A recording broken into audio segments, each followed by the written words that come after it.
함께 나누실 성경 말씀 마태복음 7장 1절에서 6절의 말씀, 신약성서 9년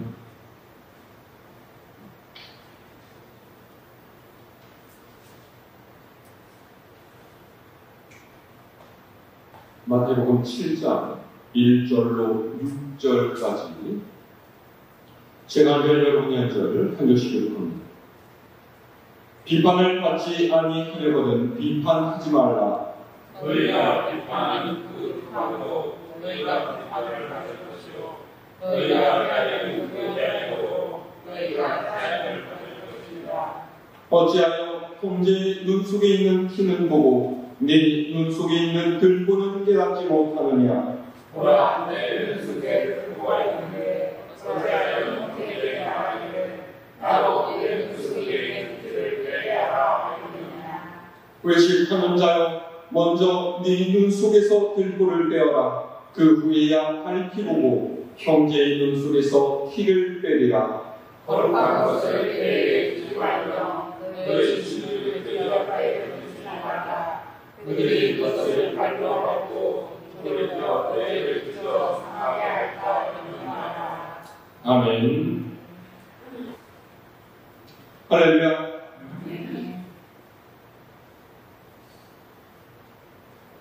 여러분, 거울을 얼마나 자주 보십니까? 거울 보는 것도 습관인 것 같은데요. 자신의 외모에 관심이 많은 사람일수록 거울을 자주 들여다보게 마련입니다. 사실 저는 거울을 잘 보지 않는 사람입니다. 기껏해야 예배 들어가기 전에나 한 번 보지 평소에는 잘 보게 되지를 않더라고요. 그래서 항상 식사를 한 다음에는 저희 사모에게 나이가 몇 살인데 얼굴에 이름을 붙이고 다니는 옷에 뭐 이거 흘렸냐 핀잔을 듣습니다. 저는 나름대로 신경을 써서 깨끗하게 먹는다라고 했는데 어느 순간 입가에 뭐가 묻어있고 음식이 옷에 튀어있더라고요. 거울은 지금 현재 자신이 어떤 모습인지를 있는 그대로 나타내줍니다. 그래서 사람은 거울 앞에서 자신의 매무새를 가다듬습니다. 흐트러진 머리를 정돈하고 깨끗하지 않은 부분을 닦아내고 자신의 외모를 가꾸게 하죠. 그런데 만약에 거울이 없다면 어떨까요? 물론 사람은 곧바로 거울을 대체할 수 있는 어떤 것을 만들어 내겠지만 어쨌든 우리의 외모는 한층 더 신박한 형편이 될 것이 분명합니다. 오늘 예수님께서는 우리에게 비판하지 말라 말씀하십니다. 비판하지 말라는 예수님의 말씀은 건전한 비판까지 금지하시는 것이 아닙니다. 예수님께서는 정죄하고 심판하는 것을 금지하시는 것. 그러면 정당한 비판은 무엇이고 정죄하는 비판은 무엇입니까? 이 둘의 차이는 어떤 것일까요? 정당한 비판은 받는 이에게 깨달음을 주고 교훈을 주어서 스스로의 잘못을 인정하고 고칠 수 있는 기회를 제공해 줍니다. 하지만 정죄하는 비판은 대개 그 사람이 없는 곳에서 이루어지죠. 우리가 흔히 말하는 뒷담화가 이에 해당합니다. 뒷담화에는 그 사람을 향한 사랑이 없습니다. 뒷담화는 비판받는 자가 자신을 해명할 수 있는 기회가 아예 없습니다. 뒷담화는 대개 사실도 아니고 편파적인 입장에 근거한 악의적인 모함일 때가 많습니다. 그리고 정죄하는 비판은 받는 이에게 전달될지라도 받아들여지기가 힘듭니다. 왜요? 보통 비판하는 이의 배려가 부족하거나 받는 사람의 인격이 미혹하기 때문에 결국 아무런 좋은 열매를 맺지 못하고 그 사람에 대한 일반적인 흉보기와 욕으로 끝나고 마는 것이 정죄에 하는 비판. 목사가 살다 보면은 굉장히 여러 가지 이야기를 많이 듣지만 그 중에서도 가장 많이 듣는 것은 다른 사람을 향한 비판입니다. 교인들 사이에 문제가 생기고 다툼이 일어나면 그분들 꼭 저한테 와서 이야기를 합니다. 뭔 얘기를 하겠어요? 자신은 잘못이 없는데 저 사람이 나를 공격하고 못되게 되니 억울하다는 겁니다. 목사님 이런 자기를 좀 알아달라고 합니다. 근데 그분만 와서 이야기하겠습니다. 아니 다른 분도 와서 이야기하겠습니다. 그럼 목사가 누구 편을 들어야 되겠어요? 여러분 그리스도인이 잊지 말아야 할 것은 우리를 정죄하는 이는 우리가 정죄했던 사람이 아니라 우리를 판단하시는 분은 하나님이십니다. 여러분 이 사실을 깊이 생각해 보신 적 있으십니까? 굉장히 무서운 일이에요. 하나님께서는 우리의 모든 것을 다 알고 계시는 분입니다. 사람이 보지 못하는 것들, 사람이 알 수 없는 마음속 깊은 곳까지 하나님께서는 전부 다 들여다보고 계십니다. 그래서 하나님께서 정죄하시면 우리는 한마디도 변명을 할 수가 없어요. 꼼짝없이 심판받을 수밖에 없다는 거죠.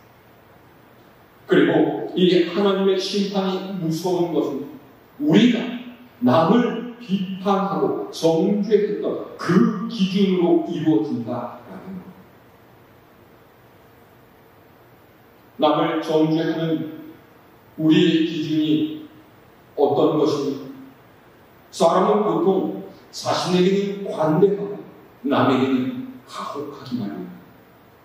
같은 잘못을 저질러도 자신에게는 아니요, 사람이 어쩌다 보면 그럴 수도 있지 이렇게 넘어가거나 물론 나도 잘못했지만은 저 사람은 나보다 훨씬 더해 이렇게 상대적인 기준을 드립니다. 하지만 다른 사람에게는 사람이 어떻게 그럴 수가 있어요? 이거는 용서가 안 되는 거예요. 이렇게 칼날 같은 잣대를 듭니다. 그런데 하나님께서 우리에게 이렇게 부르신다면 어떻게 하시겠어요? 하나님께서는 거룩하신 죄가 없으신 분이기 때문에 우리는 뭐라고 핑계를 댈 수도 없어요. 그래서 주님께서 뭐라고 하시는 거예요? 자, 1절에서 2절 말씀 다시 한번 읽을까요? 시작. 비판을 받지 아니하려거든 비판하지 말라.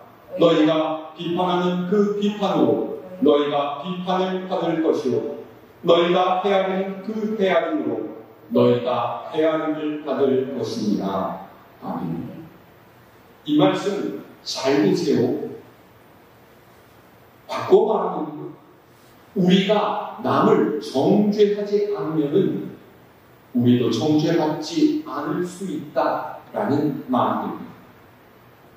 이제 우리가 다른 사람을 비판하지 않아야 하는 이유가 좀 분명해지지 않았습니까? 우리가 이웃을 정죄하지 말아야 하는 이유는 다른 사람이 아니라 바로 우리 자신을 위해서 우리가 하나님께 심판받지 않기 위해서라는 것. 하나님께서는 우리가 잘못했다고 즉시 심판하시지 않습니다.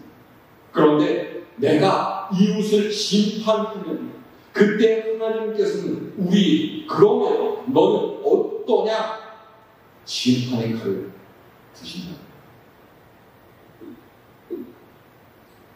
여러분, 예수님의 비유도 그렇지 않습니까? 마태복음 18장을 보면 예수님께서 왕에게 만달란트 빚을 탕감받은 종의 이야기를 하시고 있어요. 왕에게 만달란트, 그야말로 평생을 벌어도 못 갚을 어마어마한 금액을 탕감받은 종이 왕궁을 나서서 자신에게 100데나리온 빚진 자를 만나서 어떻게 합니까? 빚을 갚지 않는다고 모욕하고 감옥에 끌고 가서 가둬버렸어요. 그러자 이 소식을 들은 왕이 어떻게 합니까? 그 종을 다시 데려와서 탕감을 취소하고서 그를 옥에 가둬버렸다. 그러면서 왕이 그에게 하는 말이 무엇입니까? 내가 너를 불쌍히 여긴 것 같이 너도 네 동료를 불쌍히 여겨야 하는 것이 마땅하지 않냐?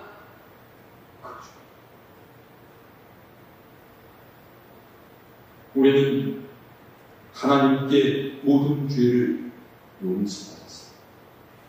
고귀한 하나님의 외아들이신 예수님께서 친히 희생 제물이 되셔서 우리 대신 죄값을 치르고 죽으셨어요. 그런데 우리가 다른 일을 정죄하는 죄를 저지른다면 그 모든 죄사함이 무효합니다. 손가락 하나, 남을 지적해하는 다른 세계의 손가락은 자신을 가리킨다는 것을 잊습니다.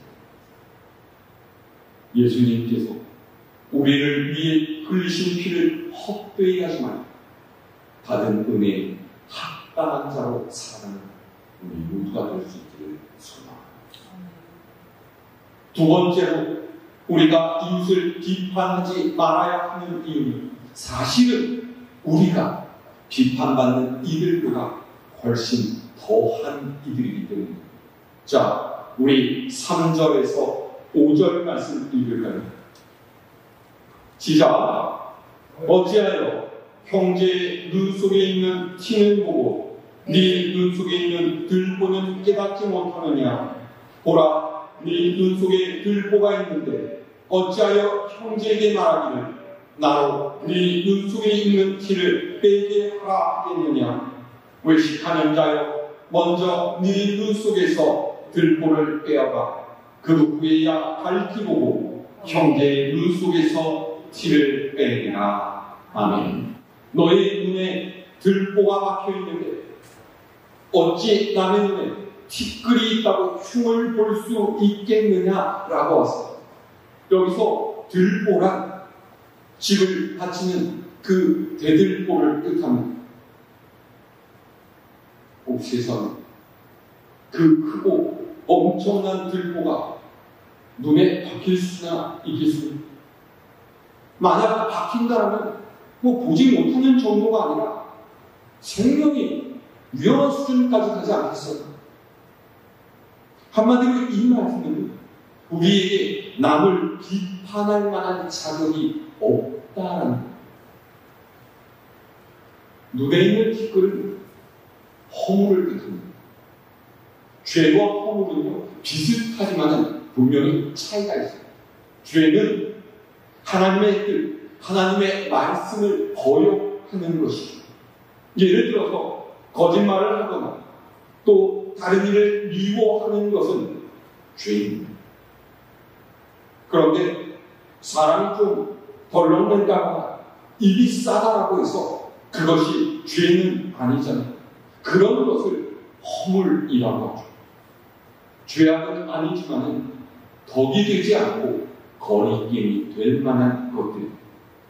그런데 남의 이런 허물을 보고 비판했는데 정작 자기 눈에 들보가 박혀있다면 그것은 명백한 죄악이다라는 거예요. 사람은 언제나 자신이 남보다 더 낫다고 여길 때에 비판을 하는 것이 있습니다. 왜냐하면 그런 사람은 집중하고 교만한 사람이기 때문입니다. 사람이 저지르는 죄 중에 교만이 가장 무서운 거예요. 교만의 죄는 모든 사람이 다 아는데 자기만 모르고 있기 때문이죠. 교만이라는 들보가 눈에 박히게 들리는 모든 것이 일그러지고 아무것도 제대로 볼 수가 없습니다. 그래서 잠언 말씀에 교만은 패망의 선봉이다 말씀합니다.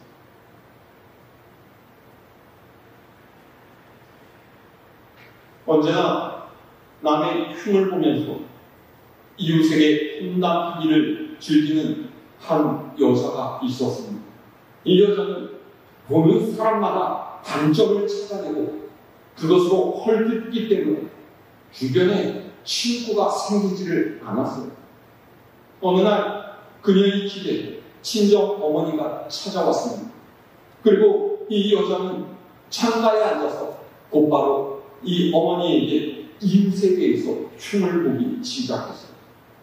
아, 어머니, 이웃집은 너무 시끄럽고 청소도 제대로 하지 않아서 불결해 죽겠어요.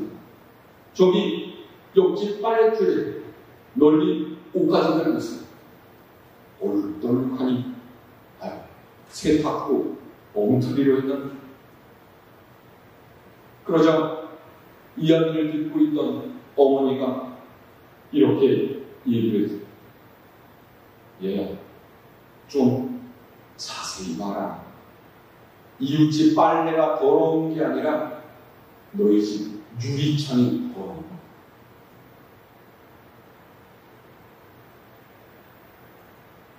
이들이 깊어질수록 우리가 알게 되는 것은 내가 부족하고 연약한 죄인이라는 사실.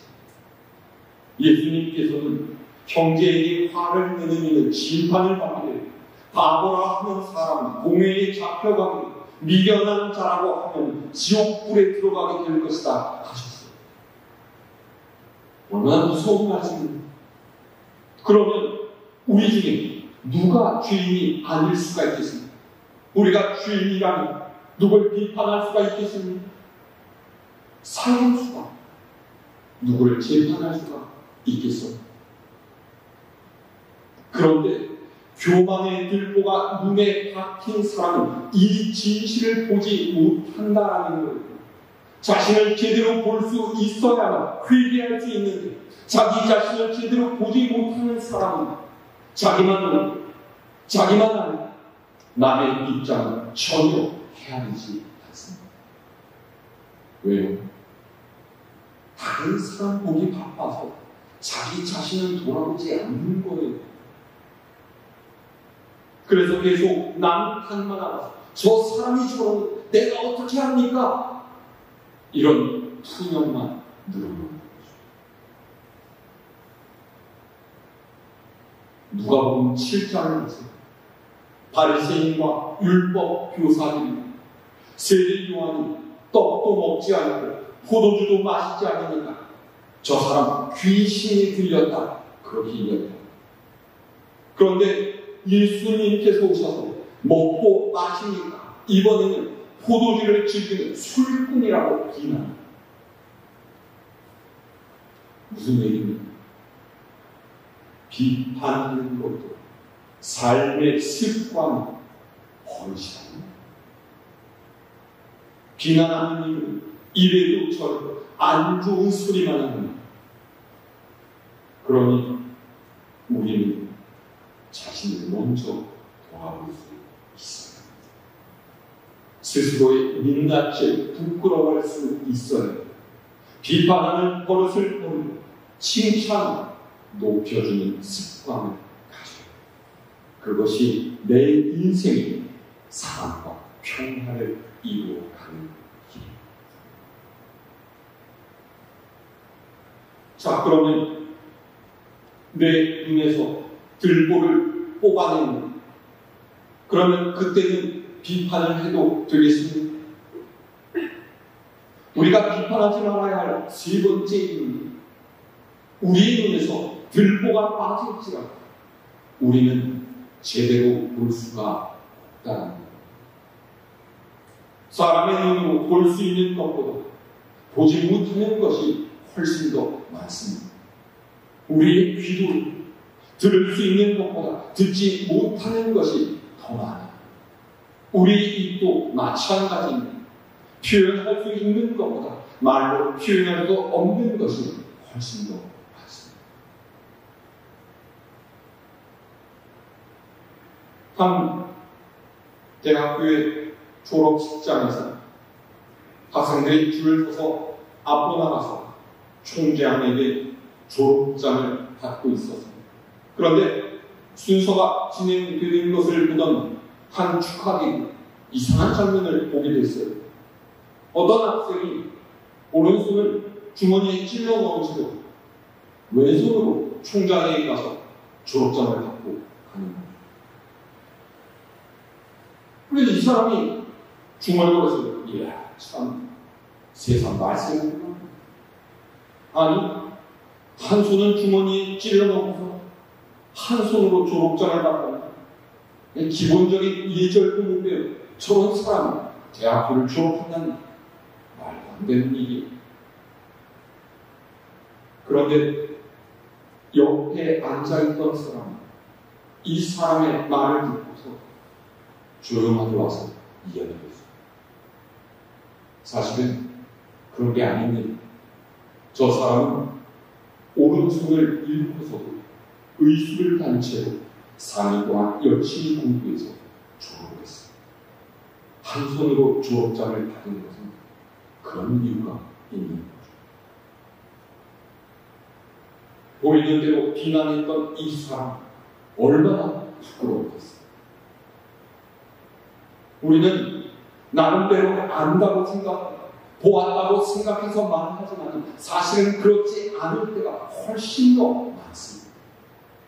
게다가 우리가 아끼고 사랑하는 마음으로 충고를 하려고 해도 상대가 그것을 받아들여주지 않고 고깝게 여기면서 역적을 낼 때가 있죠. 자, 6절 말씀 함께 읽어요. 시작. 거룩한 것을 개에게 주지 말며 너희 진주를 돼지 앞에 던지지 말라. 그들이 그것을 발로 밟고 돌이켜 너희를 찢어 상하게 할까 염려하라. 아멘. 비판을 하지 말아야 한다라는 말은 분별력이 없다라는 말과는 다른 것입니다.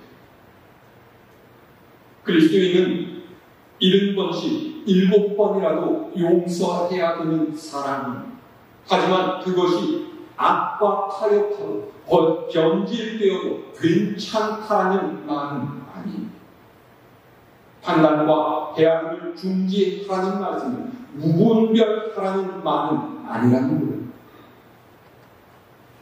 그리스도인은 세상에 빛을 비추고 짠맛은 소금이 되어야 하는 사람입니다.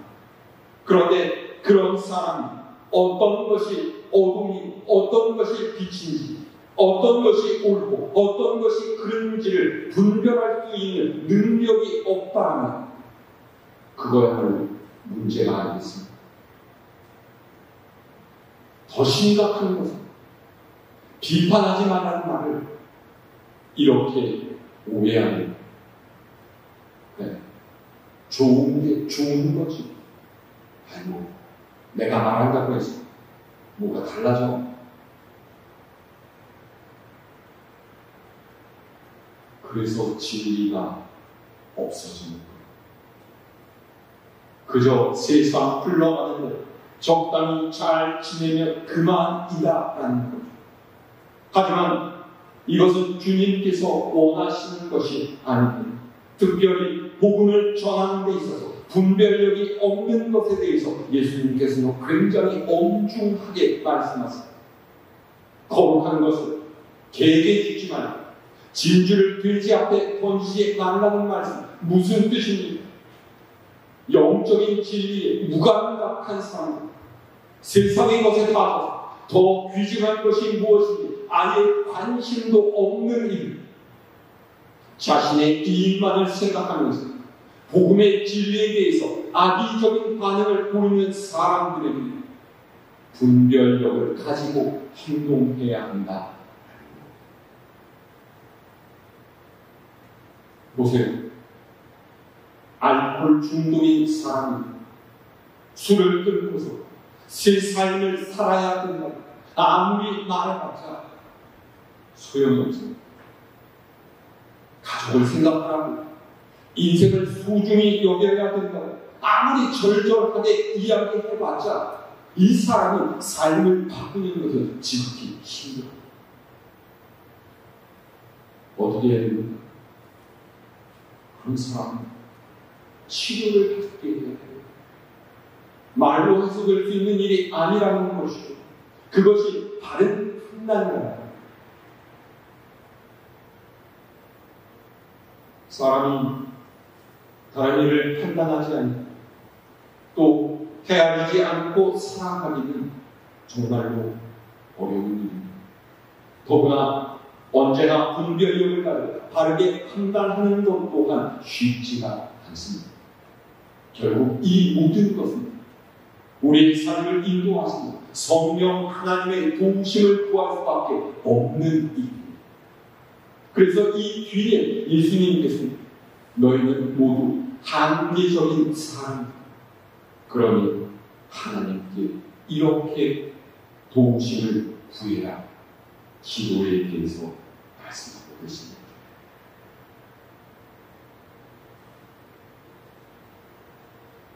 나의 부족함과 연약함을 인정하면서 하나님을 의지하는 여러분이 되시기를 바랍니다. 남을 헤아리고 비판하기보다는 스스로를 먼저 돌아볼 수 있는 여러분 되시기를 바랍니다. 비판하더라도 사랑하는 마음, 이해하는 마음으로 잘 되기를 바라는 마음으로 그렇게 이야기해 줄 수 있습니다. 주님, 우리를 위해서 생명을 내어주신 우리 주님의 사랑을 기억하면서 사랑과 이해로 다른 이를 표현하는 그리스도인의 삶을 사는 여러분 모두가 되시길 우리 주님의 이름으로 축원합니다. 나의 삶 주님 안에 있네. 눈을 뜨는 아침부터 나 잠들기까지 벗어나신 주를 놓